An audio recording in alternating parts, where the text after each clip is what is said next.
Good morning, students. Today we are going to um, recapture of types of magnetic materials, and then we will go on the applications of hysteresis loops. Okay, right. First, we are going to recapture of magnetic types of magnetic materials. First, the soft magnetic materials and hard magnetic materials.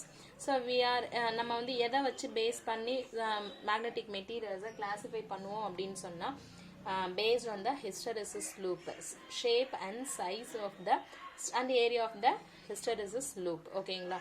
So இப்போ when external field is removed, magnetization is disappears அப்படின்னு சொன்னா அது soft ferromagnetic materials. அதே magnetization persist stable இருந்துச்சு அப்படின்னு சொன்னா அது hard magnetic materials. area of loop பாத்தீங்க அப்படின்னு சொன்னா smaller இருந்துச்சுன்னா soft magnetic materials, large இருந்துச்சுன்னா hard magnetic materials. அதே retentivity எப்படி இருக்குன்னா low இருந்துச்சுன்னா soft ferromagnetic materials, ஹையா இருந்துச்சுன்னா ஹார்ட் ஃபெரோமேக்னெட்டிக் மெட்டீரியல்ஸ். கோயசிவிட்டி எப்படி இருக்குன்னு பார்த்தோம். கோயசிவிட்டி லோவா இருந்துச்சுன்னா சாஃப்ட் ஃபெரோமேக்னெட்டிக் மெட்டீரியல்ஸ், ஹையா இருந்துச்சுன்னா hard ferromagnetic materials. Susceptibility and magnetic permeability பார்த்தீங்க அப்படின்னா சாஃப்ட் ஃபெரோமேக்னெட்டிக் மெட்டீரியல்ஸ்க்கு ஹையா இருக்கும், ஹார்ட் ஃபெரோமேக்னெட்டிக் மெட்டீரியல்ஸ்க்கு லோவா இருக்கும். and then பார்த்தோம் hysteresis loss எப்படி இருக்கும்னு பார்த்தோம்னா சாஃப்டா பொறுத்த வரைக்கும் லெஸ்ஸரா இருக்கும், ஹார்ட் ஃபெரோமேக்னெட்டிக் மெட்டீரியல்ஸை பொறுத்த வரைக்கும் மோர் வேல்யூஸ் மோர் லாஸஸா இருக்கும். யூசஸ் என்ன? சாஃப்ட் ஃபெரோமேக்னெட்டிக் மெட்டீரியல்ஸை யூஸ் பண்ணி சொலினாய்ட் கோர் ரெடி பண்ணுவோம், transformer core and electro magnets இது எல்லாத்தையுமே நம்ம ரெடி பண்ணுவோம். அதே வந்து ஹார்ட் ஃபெரோமேக்னெட்டிக் மெட்டீரியல்ஸோட யூசஸ் என்ன அப்படின்னு பார்த்தீங்கன்னா பெர்மனன்ட் மேக்னெட்ஸாக யூஸ் ஆகும். எக்ஸாம்பிள்ஸாக நம்ம பார்க்கறது என்னன்னா soft iron, mu metal, stalloy etcetera இதெல்லாமே சாஃப்ட் ஃபெரோமேக்னெட்டிக் மெட்டீரியல்ஸ்க்கான எக்ஸாம்பிள்ஸ். அண்ட் ஹார்ட் ஃபெரோமேக்னெட்டிக் மெட்டீரியல்ஸ்க்கான example carbon steel, alnico, lodestone இது எல்லாமே ஹார்ட் மேக்னெட்டிக் மெட்டீரியல்ஸ்க்கான எக்ஸாம்பிள்ஸ். நெக்ஸ்ட் நம்ம பார்க்க போகிறது hysteresis loss. Applications of hysteresis laws. So applications of hysteresis laws என்னன்னு பார்த்தோம் அப்படின்னா the significance of hysteresis loop is that it provides information such as retentivity, coercivity, permeability, susceptibility and energy loss during one cycle of magnetization for each ferromagnetic materials. ஒரு ferromagnetic materials உடைய நம்மளுக்கு retentivity எப்படி இருக்கும், coercivity எப்படி இருக்கும், permeability எப்படி இருக்கும், susceptibility and energy loss இதெல்லாம் பேஸ் பண்ணி நம்ம வந்து அதனுடைய அப்ளிகேஷன்ஸ் என்னென்ன இருக்குன்னு நம்ம ஃபைண்ட் அவுட் பண்ணுவோம். ஓகேங்களா? Therefore, the study of hysteresis loop will help us in the selecting proper and suitable material for a given purpose. Some examples என்னென்னலாம் இருக்கு நம்ம பார்ப்போம். நம்மளுடைய given purpose என்னென்ன இருக்கோ அதுக்கு நம்ம the above materials, the above characteristics base பண்ணி தான் நம்ம என்ன பண்ணுவோம், சூஸ் பண்ணுவோம். அதை பேஸ் பண்ணி தான் நம்மளுடைய அப்ளிகேஷன்ஸ் என்னென்ன இருக்குன்னு சொல்ல முடியும். ஸோ பெர்மனன்ட் மேக்னெட்ஸ் என்னென்ன இருக்கும்? பெர்மனன்ட் மேக்னெட்ஸ் பார்த்தீங்க அப்படின்னா the materials with a high retentivity, high coercivity and low permeability are suitable for making permanent magnets. அப்போ அதுக்கு நம்ம யூஸ் பண்ணக்கூடியது கார்பன் ஸ்டீல் அண்ட் அல்னிகோ. இந்த ரெண்டு மெட்டீரியல்ஸ் வந்து நம்ம எக்ஸாம்பிள்ஸ்க்கு அதுக்கு எடுத்துக்கலாம். பெர்மனன்ட் மேக்னெட்ஸை பொறுத்த வரைக்கும் ஹை ரிட்டன்டிவிட்டி இருக்கணும், ஹை கோயர்சிவிட்டி இருக்கணும் அண்ட் அது கூடவே சேர்த்து லோ பெர்மியபிலிட்டி இருக்கணும். Suitable for making permanent magnets. So எக்ஸாம்பிள்ஸாக என்னன்னா carbon steel, alnico.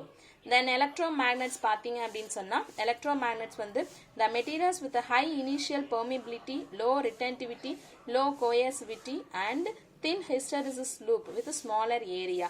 So that means soft iron materials, soft ferromagnetic materials வந்து நம்ம யூஸ் பண்ணுவோம் இல்லையா, அதை வச்சு சொன்னோம். So high initial permeability, low retentivity, low coercivity and thin hysteresis loop இருந்துச்சு அப்படின்னு சொன்னால் அது கூடவே சேர்த்து ஸ்மாலர் ஏரியாவாக இருந்துச்சு அப்படின்னு சொன்னால் அதெல்லாம் நமக்கு எதுக்கு யூஸ் பண்ண முடியும்னா to make electromagnets. Examples soft iron and mu metal.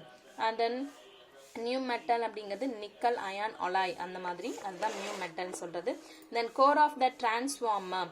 Core of the transformer means the materials with a high initial permeability, large magnetic induction and thin hysteresis loop with a smaller area are needed to design transformer coarse, high initial permeability இருக்கணும்.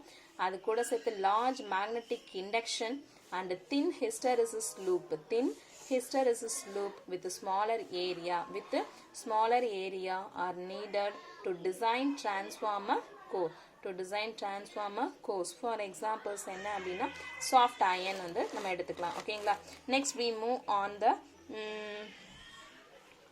we will move on magnetic effects of current. So electric effects of magnet அந்த மாதிரி நம்ம பார்த்திருக்கோம். So அதில் வந்து பார்த்தீங்க இப்போ நம்ம பார்க்க போகிறது magnetic effects of current. that means என்ன அப்படின்னா electric charges, electric current நம்ம கொடுக்கும்போது magnetic field produced ஆகும் நம்ம பார்த்திருப்போம். இப்போ நம்ம பார்க்க போகிறது என்ன அப்படின்னு சொன்னால் magnetic fieldக்குள்ளார current வந்து எப்படி produced ஆகுது.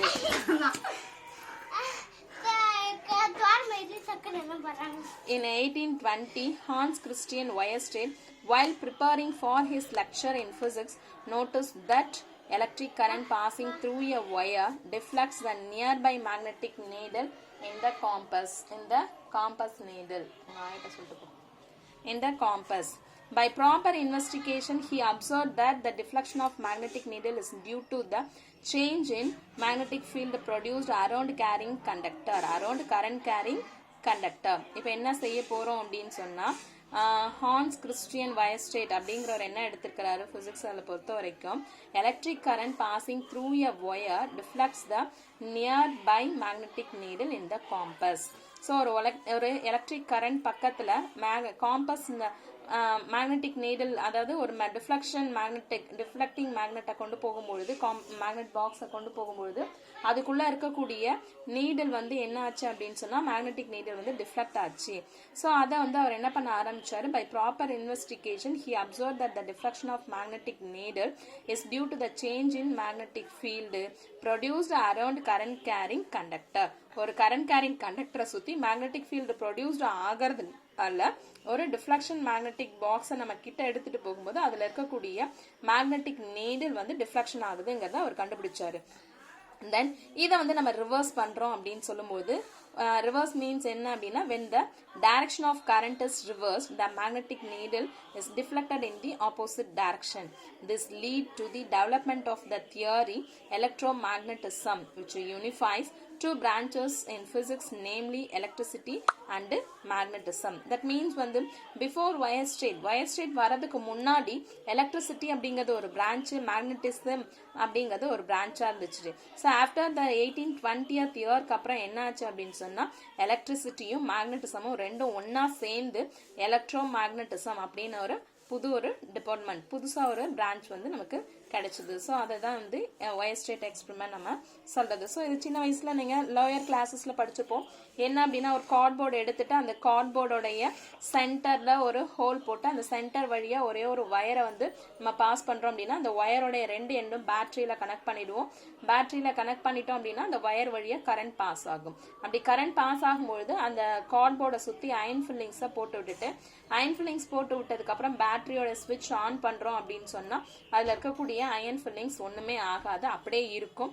அந்த டைமிங்ல நம்ம என்ன பண்ணுவோம், ஜஸ்ட் டேப்டு த கார்ட்போர்டை போயிட்டு லைட்டா டேப் பண்ணோம் அப்படின்னு சொன்னா அந்த அயன் ஃபில்லிங்ஸ் எல்லாம் என்ன பண்ணும் அப்படின்னு சொன்னா இட் மேக்ஸ் த கான்சென்ட்ரிக் சர்க்கிள்ஸா ஃபார்ம் ஆகும். ஸோ இட் இம்ப்ளைஸ் இது நமக்கு எதை வந்து இம்ப்ளை பண்ணுது அப்படின்னு நம்ம பார்க்கும்பொழுது it does the magnetic field வந்து அதை சுத்தி ப்ரொடியூஸ்ட் ஆயிருக்கு அப்படிங்கறத நமக்கு வந்து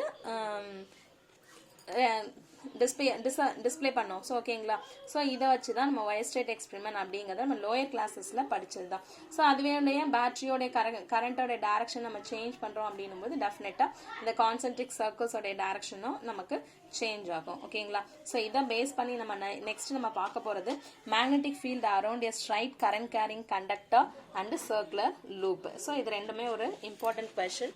இதை வந்து நம்ம நெக்ஸ்ட் கிளாஸ்ல பார்ப்போம். ஓகேங்களா. ரைட்.